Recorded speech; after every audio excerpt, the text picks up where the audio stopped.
Big chested woman here, chest tubing.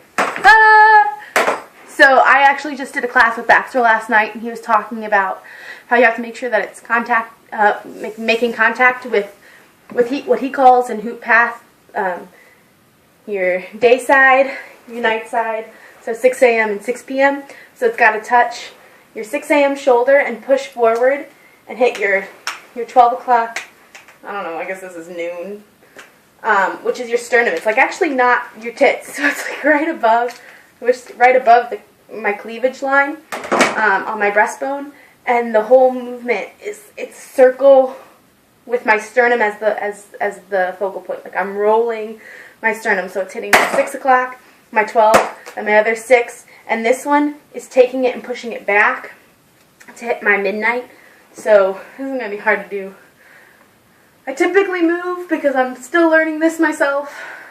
It's hard. It's really hard. But so this is what it looks like. Not like that.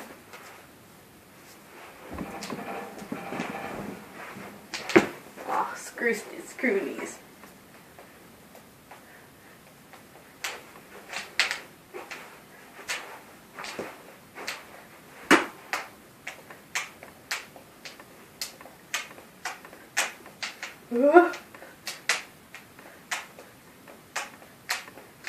And my shoulders are like going up to scoop. So Baxter also talks about like creating a mountain with your arms. So if your arms are out, you know the hoop's going to stay up higher. And there's a lot of momentum you can get just from your hands and the way you're positioning them underneath your hoop. So I tend to chicken to T-Rex it and get a little scared because I'm just trying to make sure it's staying up above my boobs, because the second it starts to dip down is when I have to shimmy it back up, and that's no bueno.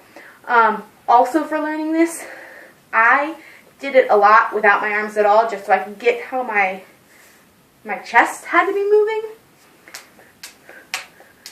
You know, and it's like push forward, back, but it's also side to side. It's a full circle. Come up. Hey. So the second I start adding an arm in there, it's going to get a little harder because now I'm not so circular. I'm kind of ovally.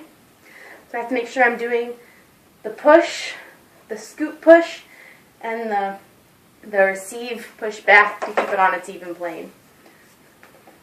And what I was saying with your hands being up or down, so if I'm chest tubing, my hands are down, I'm not getting so much momentum, but the second I move them up,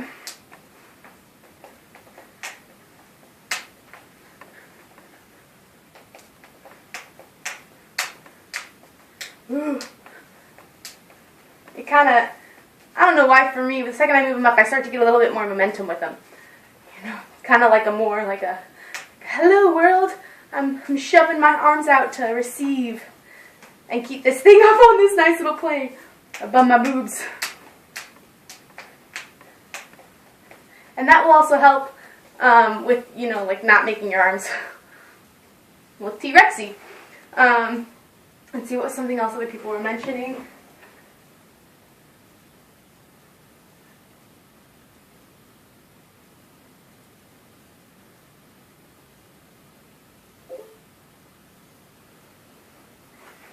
Yeah, I don't know. I don't know what else to say.